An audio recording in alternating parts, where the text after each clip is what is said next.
On. Mute.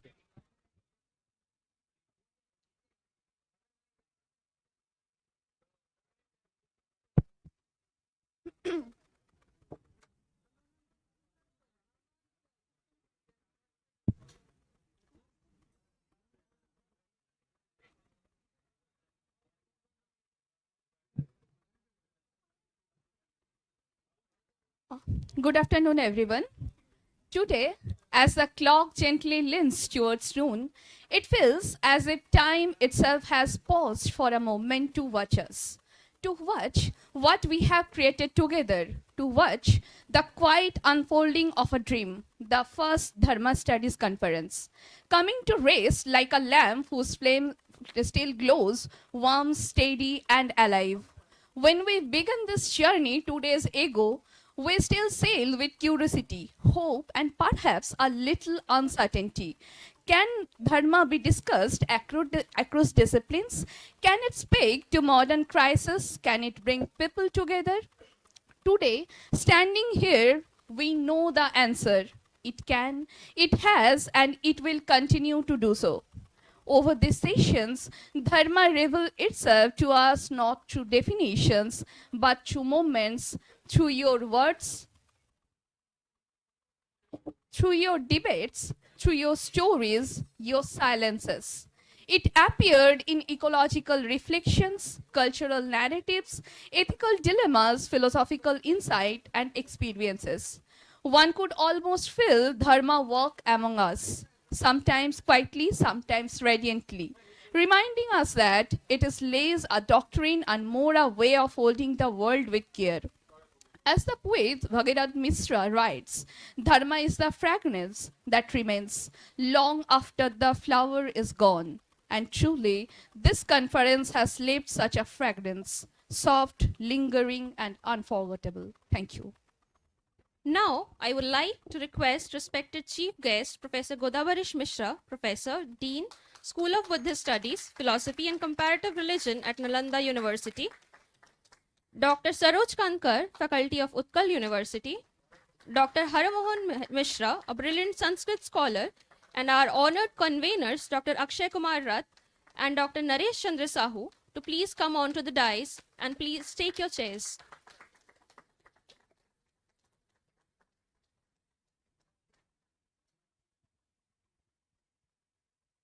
Before we begin our discussion and our valedictory session, may I please request our scholar, Polemy, to come forward with the Uttarya as a This Uttarya is not merely a token, it is a gesture of gratitude, a woven blessing, a gentle acknowledgement of your presence and your guidance.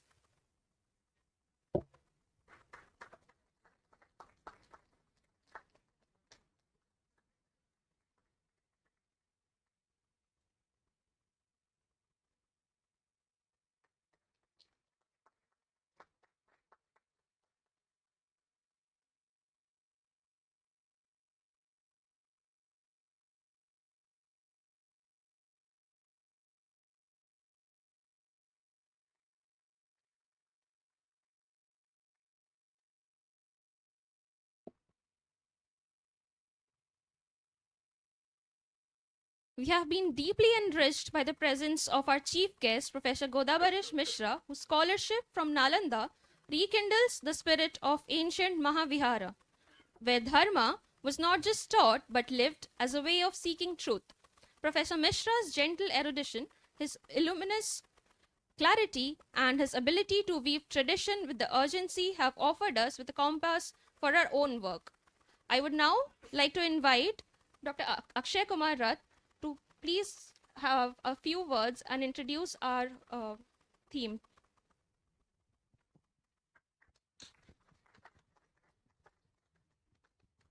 I have an important announcement. It's not a speech. May I request the representatives of Bhaktivedanta Institute Bhubaneswar, Mr. Jitun Dhala, and his representatives to stand.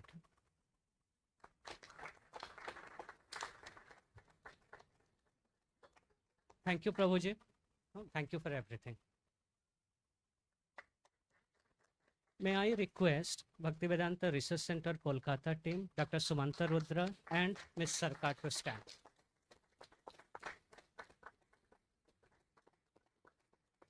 Thank you, sir. Thank you, sir.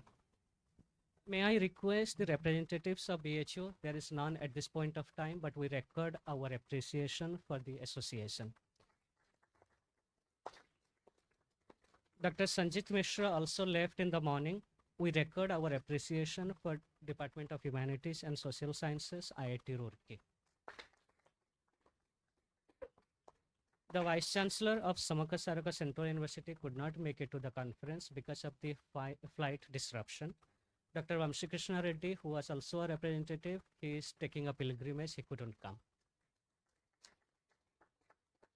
I wish to make Professor Jain, the India Center Film University stand, please. Thank you so much. From EFL University, the Vice Chancellor was online. We have two representatives at this point of time, Dr. Upender Gundala and Professor Anand Mahana.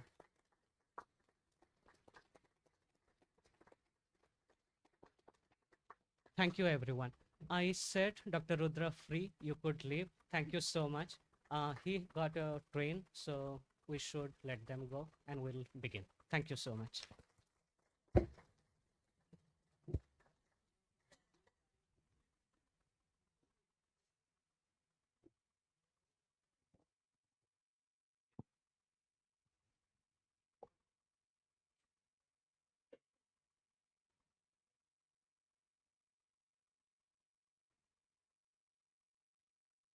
Now, with deep respect, I invite our guest speaker, Professor Dr. Haramohan Mishra, to share his thoughts, his concluding reflections that will become a part of this final chapter of this conference's story.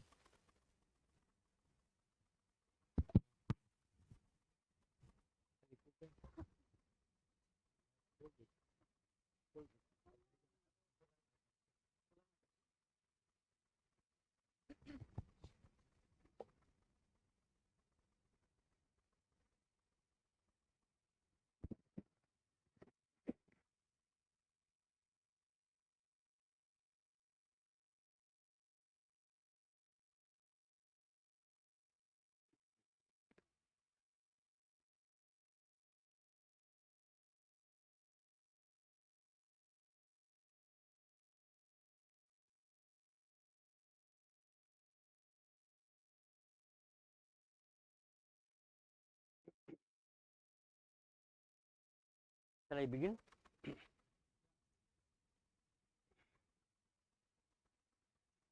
Esteemed guests and audience,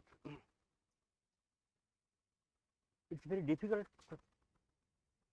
context, and also texts are very much difficult, and also they are dividing in their opinion regarding Dharma. So, what with this very limited time, I would like to just give some hints at some points how I understand Dharma, and the context is that unless we understand the Swabhava, we cannot understand Swadharma. Swabhava doesn't consist of the Swabhava of the living beings. Even the things of the world, they have their Swabhava, and there is no divergence among the Swabhavas of the things and the living beings. So, from Swabhava comes Swadharma, and from that also what is karma, that is karma, akarma, vikarma, etc., which are described in the Bhagavad Gita. So, there is a sloka in the Bhagavad Gita when Bhagavan says, I am quoting it, Yataha pravrittir bhutanam jena sarva midam tatam so karmana tamabhyarchya siddhing bindati manavaham. He says, Bhagavan says, from where the world has come, whence everything begins, that is very the point of a pravritti of this entire world and all beings, all existence and life. That is Jataha pravrittir bhutanam. from where everything has come, all the bhutas have come. And not only that, it is the source, it is all pervasive also.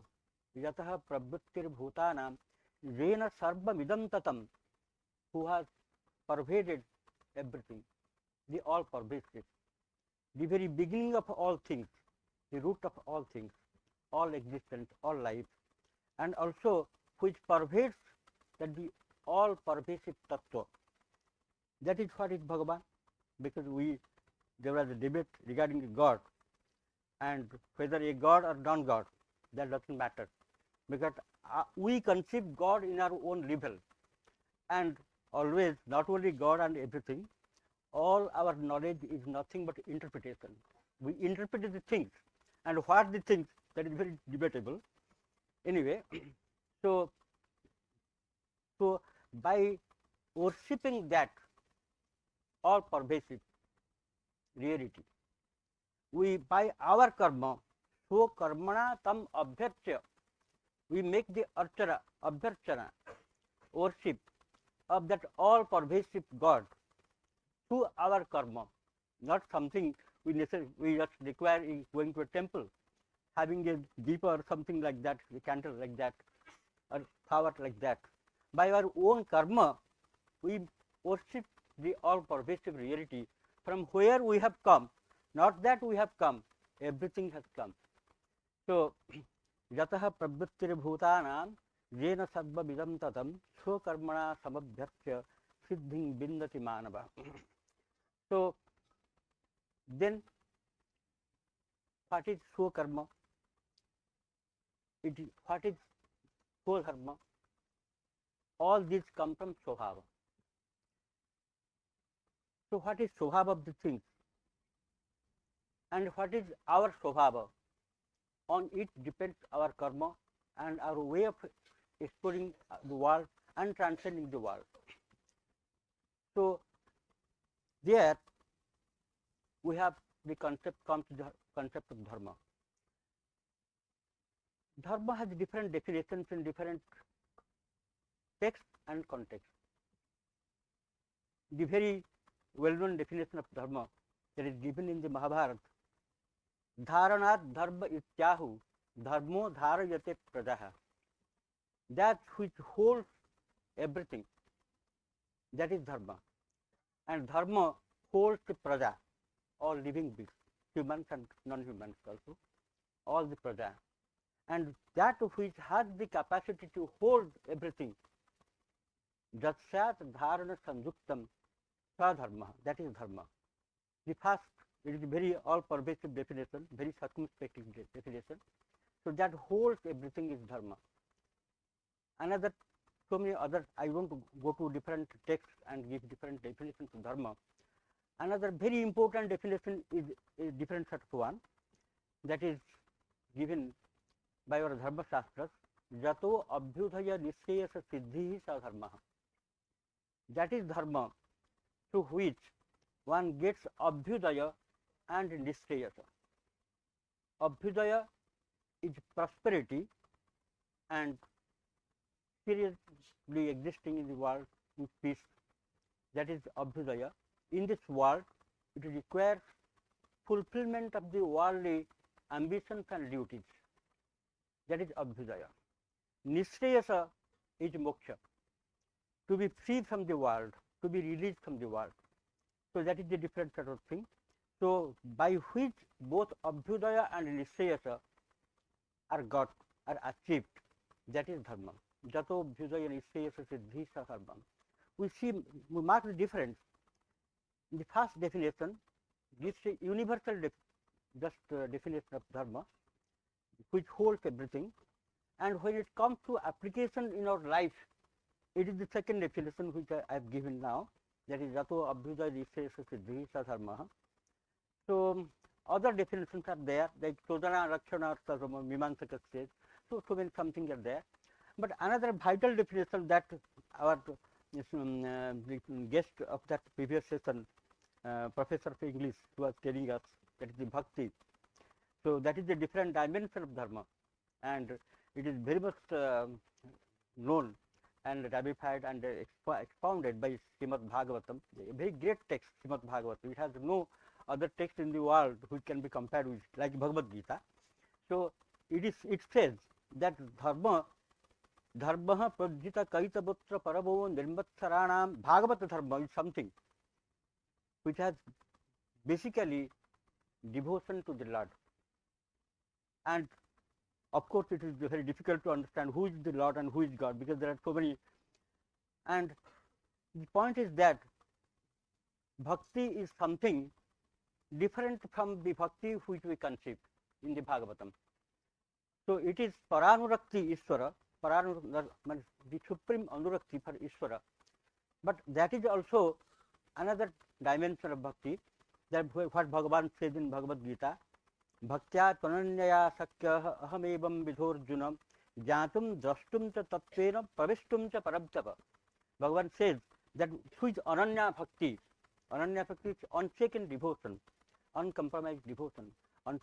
You can Ahamevam Vidhorjuna Sakyam Jnatum. You can understand or know what I am. Not only Jnatum, so Bhakti, Drashtum. You can also see me, experience me, and also you can enter me. Pravishtum cha paramdhava. So bhakti is a different set of thing.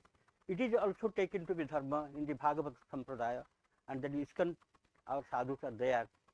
It's also a great definition. So there are different in approach, but all those approach converge in one thing, that is dharma. So I come again to my point. I will be very much brief because there is no time. So Swabhava, then Swadharma, and from that comes our Karma. And karma, that is what is karma, kim karma, kima karmeti, kavayopyatra mohitaha. Even the knowledgeable people, wise people, those who know the Shastra, they are confused regarding what is karma and akarma and vikarma. So that is why Bhagavan describes that I will give you the definition of all those things, explain the difference. So these things, they are everything, they come from Swabhava of the things. Swabhava, what is the Swabhava?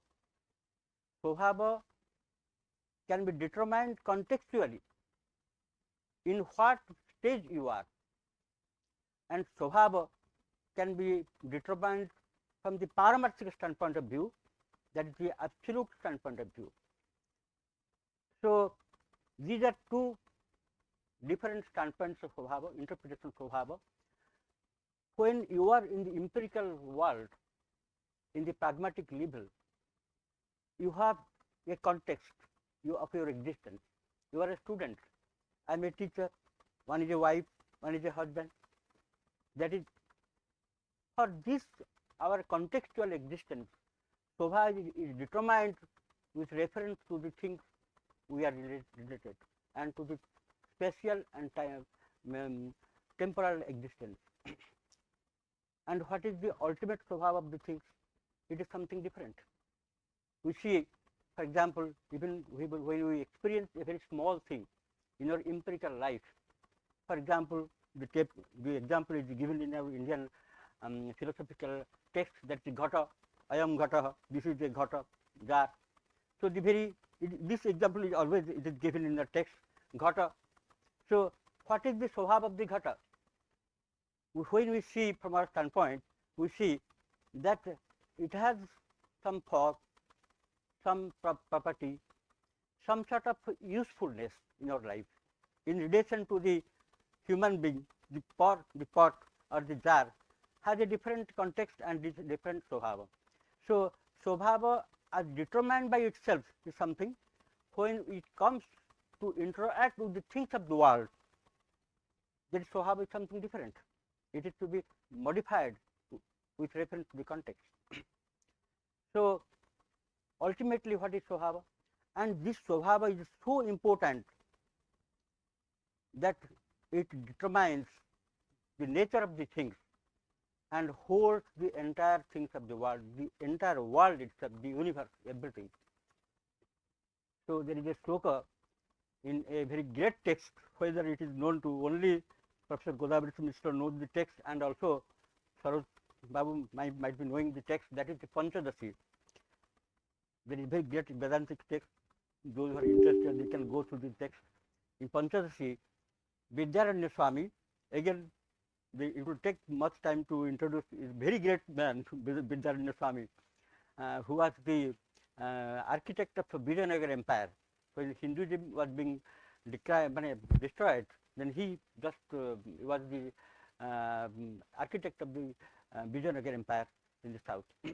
So he says, one sloka is there in the Panchadashi, Vastu Dharma Niyam Merad Saktya Naiva Jatha Tatha Anyanya Dharma Sankarjat Viparjeta Jagat Kharu. He says, everything in the world, every vastu in the world has some dharma, and not that dharma regulates the existence and the nature of the things. So likewise, all the things of the world itself and everything else within it, they are regulated by some vastu dharma, by some shakti. So why the pot is a pot, why the sky is a sky, why the human body is a body. So these are because of some dharma, vastu dharma. So all these vastu dharmas are regulated by a greater dharma, that is the shakti that holds the world together. If they are not regulated by that shakti which holds all those vastu dharmas, then there will be anyanya dharma sankarya. All the dharmas of the things will be intermingled in a very irregular basis, and viparjeta jagat kharu, the entire world will crumble. So that which holds all those things in the world and all those vastu dharmas, that is the greater shakti, and that is the dharma that holds the things of the world. Vastu dharma niyam miran, this sloka is there. And when we come again to the context, likewise we see the vastu dharma of the pot, the earth, sky, tree, etc. We also, if we contemplate, there is also a vastu dharma that also holds our body, our mind, and our relationship, and everything in the world in which we are situated. So that is a greater set of dharma. It is not limited to the context, it is non-contextual, related to a transcendental level. So immanent is dharma, also transcendent is dharma. So that is the higher set of dharma, the higher shakti that holds things. So relating to these two aspects of life, not only life, also to our experience, not only experience, the existence of the things, entire existence and experience which we have these twofold sides, twofold ways. One is pravritti lakshana dharma, another is nivritti lakshana dharma. When we give up this contextual existence, our contextual relationships, and rise above to our own pristine nature, there it is nivritti lakshana. And when we try to exist with peacefully with all the things, that is pravritti lakshana dharma. So when Shankaracharya, when he just makes a commentary of the Bhagavad Gita, in the very beginning he says, Sa Bhagavan Sustva Idam Jagat. Bhagavan, those who say that Bhagavan is not there, God or not God, that is not Bhagavan really. Bhagavan is something different, the ultimate reality. We perceive it as Bhagavan or God, etc. That is the thing. So that is also sloka, because I don't want to deviate, because I have a very little time with me. One sloka is there in that very Panchadashi itself. It says, Avang manasa gamyam tat shrutir bodha itum jada. When Shruti means Veda, here Upanishad in the context, when it goes to make others understand that which is avang manasagamya, which is beyond back and mind, which is beyond manas, mind, and beyond back, means speech. Akshara, what Professor Godavari was taking this sloka, taking from Nagaraju, he was telling. But I have difference with that standpoint. So, when Shruti is going to make others understand that Avang Manasa Gamya, which is beyond mind and speech, there it has to adopt three things which are ultimately false. One is what? Jagat, that is ultimately false, but it has to take recourse to Jagat, and through Jagat, it leads somebody to the understanding of the Avang Manasa Gamya Tattva. And the second falsity is Jiva itself, that I am Jiva, individual. Avang Manasa Gamyam Tat Shrutir Bodha Itum Jada Jiveswaro Jagat Vapi. Jiva and Jagat also Ishwara, that is also false. Ishwara is not ultimately false because Ishwara too is false. So, Ishwara, Jagat and Jiva, these are three false concepts, and adopting that, Shruti leads to the understanding of that Avang Manasa Gamya Tattva. So, these are standpoints, and of course, because I am taking this standpoint of Shankara and other standpoints are also there, because they have a different standpoint, and I do not want to go to those differences. So, anyway, so when Bhagavan created the world, and for its tasya sthitim takirsuhu, to give it sustenance, he created two dharmas, that is pravritti lakshana dharma and nivritti lakshana. Vividho he, then Shankara says in the Gita Bhashya, vividho hi vedokto dharma pravritti lakshano nivritti lakshanascha. Quotes from Mahabharata and Shloka is there, I had forgotten it. So, in this way, dharma is something which it is not that it cannot be explained, it is not that the Shastras are apramana. I differ from Professor Godabaresh Mishra. Ultimately, Shastras are meaningless, but in the Vyavaharika level, when we are staying, we have to adopt the Shastras, and also we have to adopt the Dharma, and also we have to define Dharma. That is not that Dharma is not there, it is not. Ultimately, Dharma has no meaning because we realize our own reality, but Dharma is meaningful in the contextual level, in the empirical level. So, that is why Bhagavan says, Tasmat Shastram Pramanante Karja Karja Vyavasthito Jnatpa Shastra Pramanoktam Karma Kartu Viharasi. So, Shastra is the Praman. The difficulty is that who is a Sajjana? Say, it's a Manu says that, what is the Pramana in Dharma? Shruti, Smriti, Sadatara, Achara of the Sat people. And who is a Sat? A person who just follows Dharma, he is Sat. And what is Dharma? That is followed by the Sat. So, there is a just petitio principii, so to say, in your logic we say. So, the difficulty is that it is to be understood in a different manner. Dharmasya tattvam nihitam guhayam, what it said in the Shastra, also he was quoting it. Even Arjuna was in a difficult position. Arjuna is not something which is very much small like you and me or all people. He was the greatest Dharudhara, and he was the selected person for the for giving the knowledge of the Gita by Bhagavan. Because through him the knowledge of Gita propagated. So, Arjuna was also confused. He says, Karpanya dosho pahata svabhah pruchha mitpam dharma samudha chetaha. My svabha is tinged with Karpanya dosa. Krupanata. Krupanata is not miserliness, lowliness.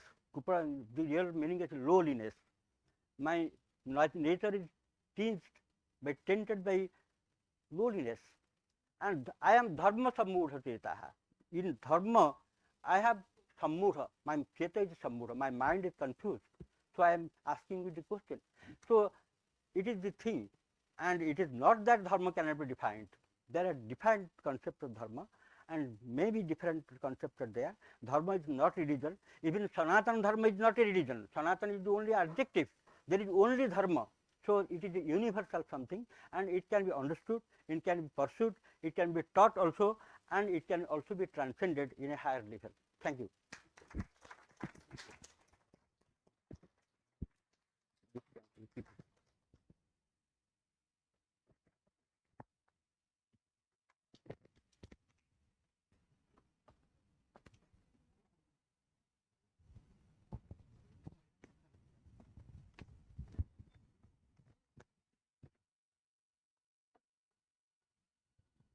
Thank you, sir, for your insightful words of wisdom.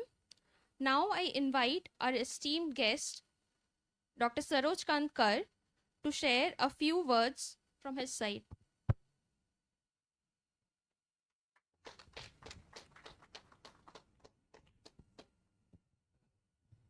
My dear teachers, Harman sir, Godavar sir, and my friends, colleagues, Naresh and Akshaya, and all the guests and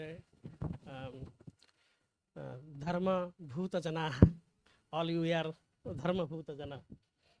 So, the thing is, they are great scholars, they will speak something, and we have less time. So, two, three things I am telling you.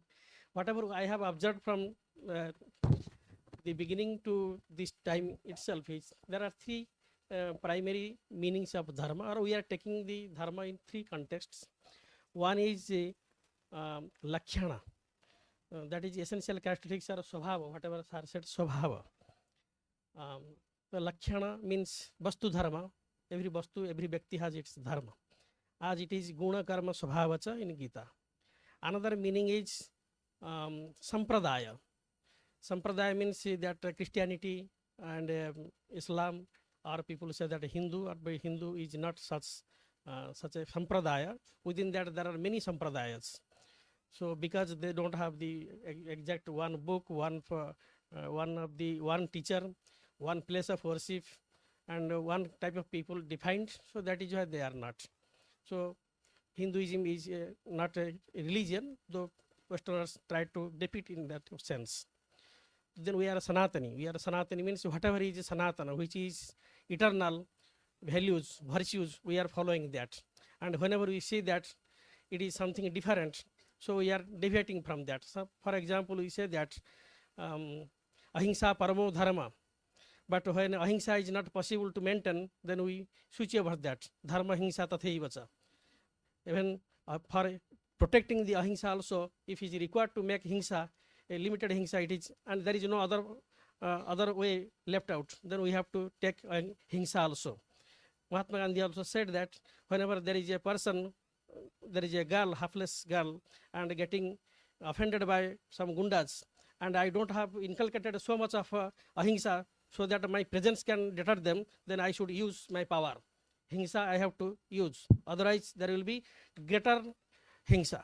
So in order to protect ahimsa, we have to make sometimes some himsa in a limited manner if there is no other way out. There is one himsa.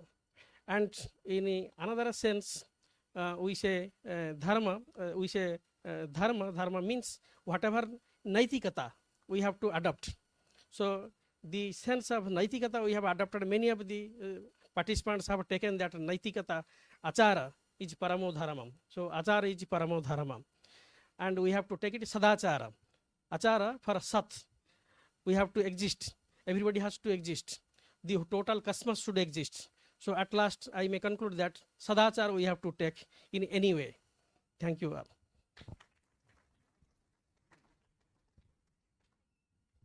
Thank you, sir. I would now like to request our chief guest, Dr. Godavarish Mishra, to come and share his thoughts.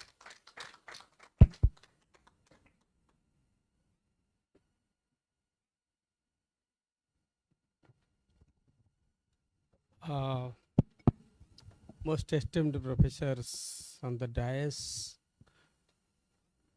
Professor Mishra, Professor Sahu, Professor Rath, Professor Saroj Kant Kar, and all very distinguished audience in front of me.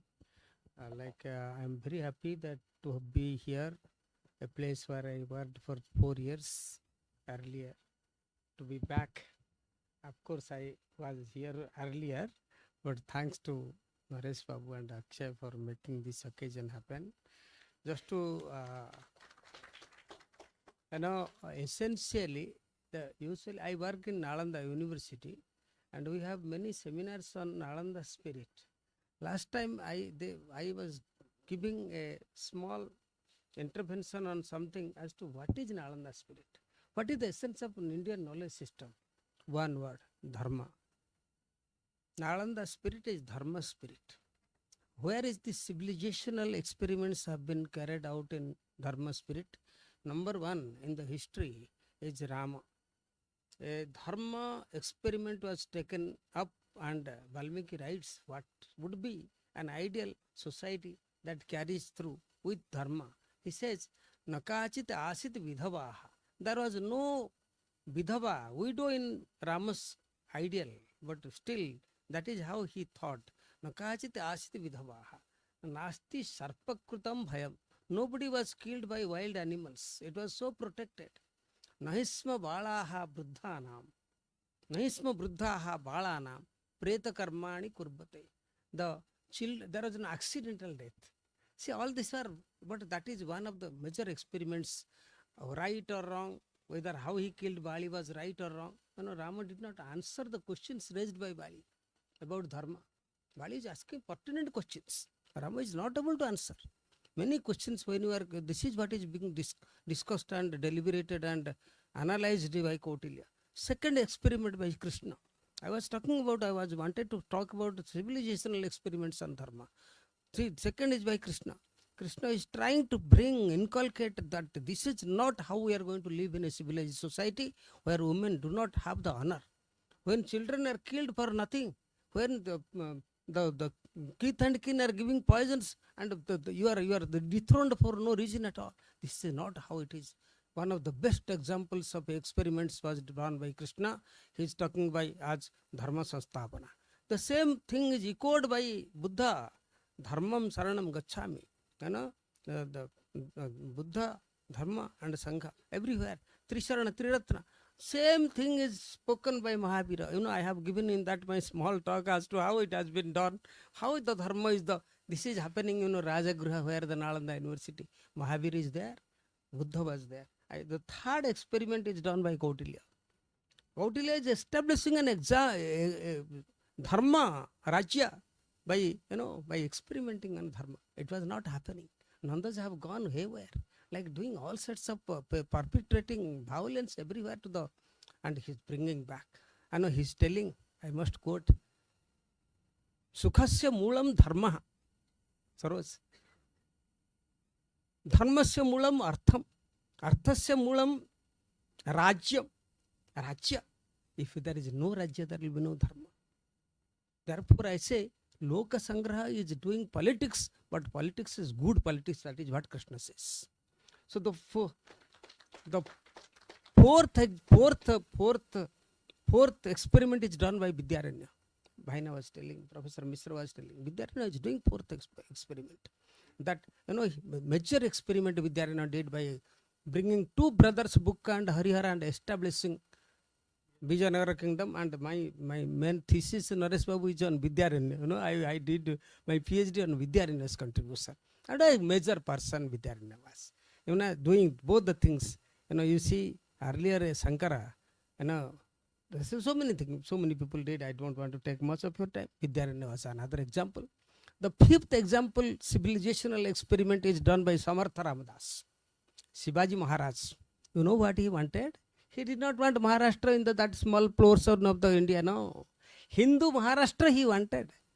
Dharma Maharashtra he wanted, which will start from Peshawar to Rajshahi, including all this kingdom, including Sri Lanka and Brahmadesh. That is the Hindu Maharashtra he envisaged. Who? Samartha Ramadas experimented. Kautilya was doing experiment with Chandragupta. Krishna was doing experiment with Arjuna. There was a person who was, that is what. So the last experiment, not last, there are many things. I just wanted to cut my speech short by saying Samartha Ramadas Shivaji experiment of making a Hindu Maharashtra, whether it worked or not, but it worked. I must say it worked. What is it for? What is Dharma for? Dharma is never for oneself. That is the reason why Westerners have told that India does not have ethics. That is not right. Our Dharma lies in thinking of others to live as we live. And you know what Krishna says? Pancha Mahayagya. Take care of the flora and fauna. Bhuta Yagya, Brahma Yagya. Read something, Expand your mental ability, Raghavan. Third, Atithi Yajna. See that a person, no, Atithi Yajna has gone out of our mind. If you allow me to speak, Professor Naresh Sahu, I wanted to tell you when I was doing research, I was going around the country collecting data. Everywhere I stayed in somebody's house. Never indeed there was a requirement for me to stay in the hotel. Today you cannot stay in your cousin's house. That is the place, dharma, depletion.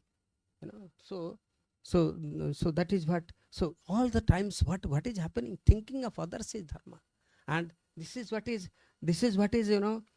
This is what is that is what everybody goes on saying. You know, what is the problem? Where is the problem? Krishna identifies, diagonizes this problem in the beginning. I was telling raga, shoka, and moha, and he says, you know, what is the example of this adharma? Duryodhana. What he says, you know, he says, see how the war is going on. Sanjay is telling Dhritarashtra, my concluding speech, Sanjay is telling Dhritarashtra, hate Bhisme. Bhisma is no more there. Hate Drone. Drona is gone. Karne cha tridibam gate. Karna has gone to the heaven. Asha, Valavati Rajan. King, Asha is so strong. Asha, the desire, expectation. Shalyo Jashyati Pandava. Salya will win over the Pandavas. The life is like that.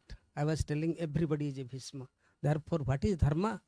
Dharma is respect for others' lives, nothing else. Respect for others' life is Dharma. Okay? Therefore, a very simple but very profound verse is spoken in the Pancha Tantra. Yes. Bhakshami Dharma Sarvasva. Shastresu Yad Udiritam. Atmanah Pratikulani. Paresham na samacharet. Don't do anything to another person what you don't want to be done to you. Thank you very much.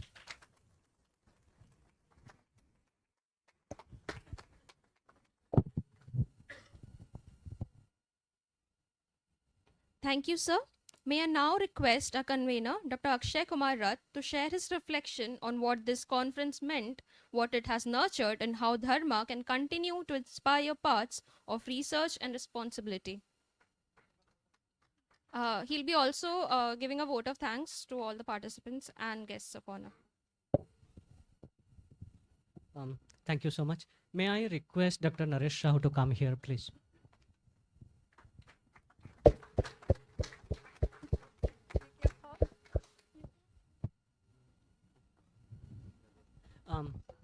It's my dharma to come here. Thank you. Yes, no one can say no to us today. In this particular conference, the first annual Dharma Studies conference, we received almost 200 abstracts. I record our appreciation to all the paper presenters. These paper presenters came from about 175 institutes across the country.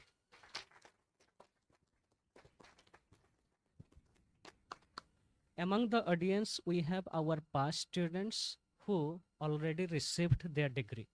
If they have come, that means in our life we haven't harassed them much.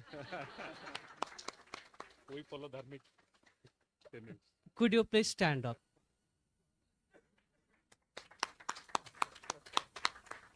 Thank you for coming. In this particular conference, we have our teachers. Those who directly taught us, they also came on the first day. Some of them are here. We record our appreciation. That means we haven't been bad students in our life. The chief guest of today's occasion, Professor Godavarishya Mishra.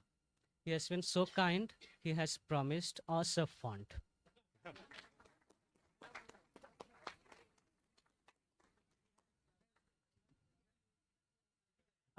His flight was cancelled because of the travel disruption. He went back 130 kilometers on road. He rebooked himself into a train. He came.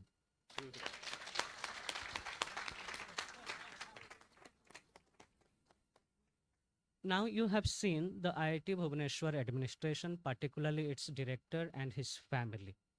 We record our appreciation for their support. They neither encourage nor discourage. That means they allow us to do work.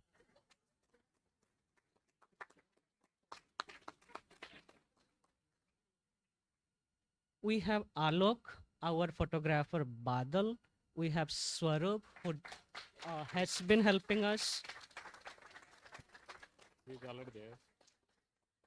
Praveen, who designed our beautiful website. Ayan, who designed our posters. Ayan is not here. He's taking care of my supervisor, Hoshang. So they have gone to Choshat Yogini temple right now.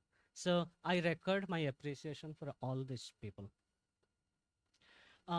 Our funding partners, ICPR, through Professor Mishra, ICSSR, they have promised us a fund. We are awaiting.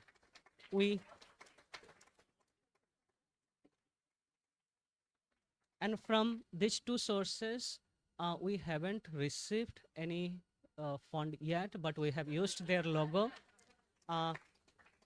I hope no one will take us to jail for using their logo. But I deeply appreciate their timely phone calls, allowed us to move forward. The Vice Chancellor of EFL University, Professor N. Nagaraju, he was kind enough to allocate some fund for us.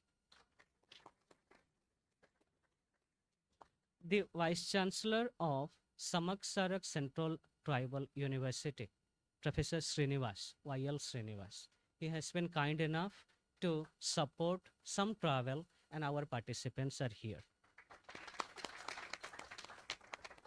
Dr. Siddharth, Satpathy and others helped us with this particular conference in generating ideas, writing concept notes. There are other people who have also supported, but I take the name of Dr. Siddharth Satpathy, who has been very central to this particular work.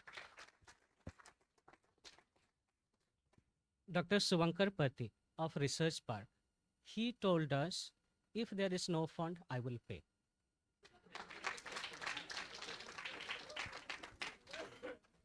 Mr. Amarendra Sahu, an entrepreneur, at this point of time, a research scholar in our department, he promised us, I'll give you 1 lakh.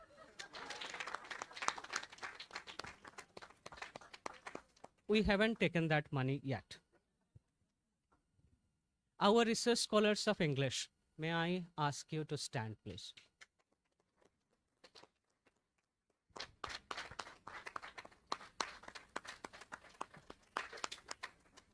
We are grateful to you. Our research scholars of economics.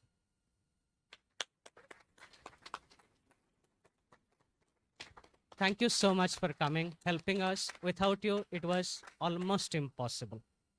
Our research scholars in philosophy and psychology. If you are here, please stand up.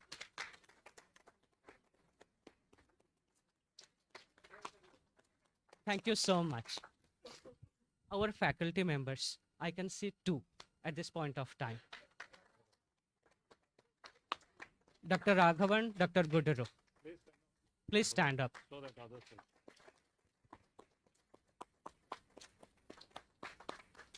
Thank you so much. This particular session or this particular Dharma Studies conference wouldn't have been possible without the help of many people. I would love to take the name of Professor Pankaj Jain, who conducted 2 sessions.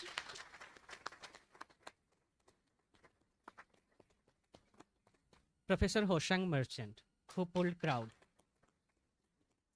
I must say that is the person who told me, if at the end, if you have to take a loan, I will pay you 10 lakhs. I haven't taken a coin from him at this point of time. I do not know what I will do. Dr. Ashok Mahapatra, he has been a teacher who said, why don't you take money from me? Dr. Rita Sharma, despite ill health, she delivered a keynote address by recording it despite bedridden.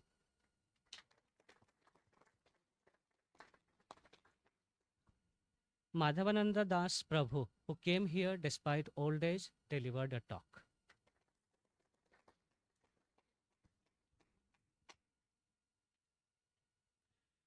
We had Prabhuji from Vasudev Rao and Varun Agarwal and the representatives from Bhaktivedanta Institute, Bhaktivedanta Research Center. They gave us speeches, lectures. Dr. Nandini Bhattacharya, who traveled at a short notice. Professor Vinayak Rath, he is probably 82 at this point of time. He came and spoke to us. Professor Ravinder Singh of Delhi University, his flight was cancelled, but he made sure that he delivered his talk online. Professor Kalidas Mishra, a kind gentleman who came, sat over here, delivered a talk. Professor Manoranjan Sinha, Dr. Janaran Tudu, they don't belong to this place, but they have the work, the spirit, and the scholarship. They came here. Professor Ferdinando Sardella, who told I would be a co-convener.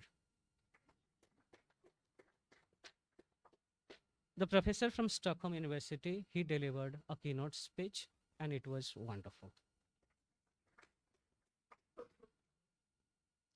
We have many others. Professor Graham Swick, he delivered a keynote address yesterday. Professor Srivatsa Goswami, how can we miss him? He delivered his first talk 5 years ago to us. I was so impressed that I wanted him to be here. Professor Godavarisha Mishra helped us organize that trip. That trip was cancelled because of God's will. On a future day, I'm sure he will come to us and speak to us. Again, Professor Pankaj Jain, who conducted a session today. Sir, you have saved us. Our chief guest today was supposed to be, along with Sir Professor N. Nagaraju, who couldn't make to the conference because of the flight disruption. And finally, all other people who helped us with many things. Finally, we too are the sinners. Thank you. Sometimes God allows us, the sinners, to do great things. Sometimes he creates saints from sinners. You have the examples. God allowed us to organize the first annual Dharma Studies Conference in the IIT space. God also allowed us so that Prabhu Garangoswami came to us, spoke to us.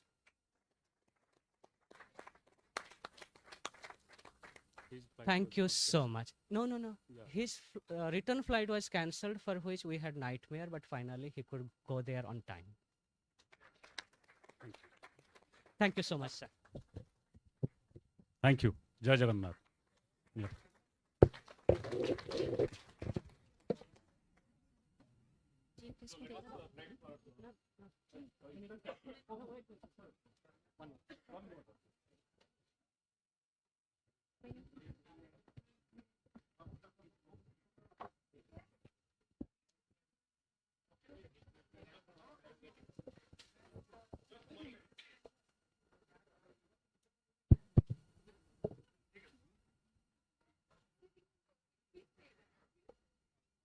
As we bring this conference to its final note, let me leave you with a feeling rather than a statement. We often think a conference ends on its last date, but Dharma teaches us otherwise. This is not an ending, this is a quiet beginning. A beginning of new friendships, new conversations, and new questions. A beginning of shared responsibility to take Dharma beyond this hall into our classrooms, our research, our communities, and our daily lives. May we become the protectors, practitioners, and humble students of Dharma in all that we do. Over these transformative days, we have learned that Dharma is not a static doctrine, but a living, breathing presence, one that evolves us as we evolve. Every paper presented here, every dialogue exchanged, and every silence shared in contemplation revealed something profound. That Dharma is fundamentally about responsibility to oneself, to community, to environment, and to the universe that we inhabit. This conference became a space where ancient wisdom conversed effortlessly with contemporary anxieties, be it climate change, digital ethics, social justice, or the preservation of the cultural memory. We walk away knowing that Dharma is not merely to be understood, it is to be embodied. It is the strength behind the resilience, the tenderness behind the compassion, and the guiding light that helps us remain human in rapidly changing world. To our participants from near and far, thank you for lending your voice, your presence, your spirit. You are the true carriers of this that unfolded here. With gratitude in our hearts and hope in our steps, let us conclude the first annual Dharma Studies Conference not as a farewell, but as a promise that we will meet again in scholarship, in service, and in the gentle practice of Dharma. Namaskar. I would now like to present a small token of our gratitude to our chief guest. Please follow me.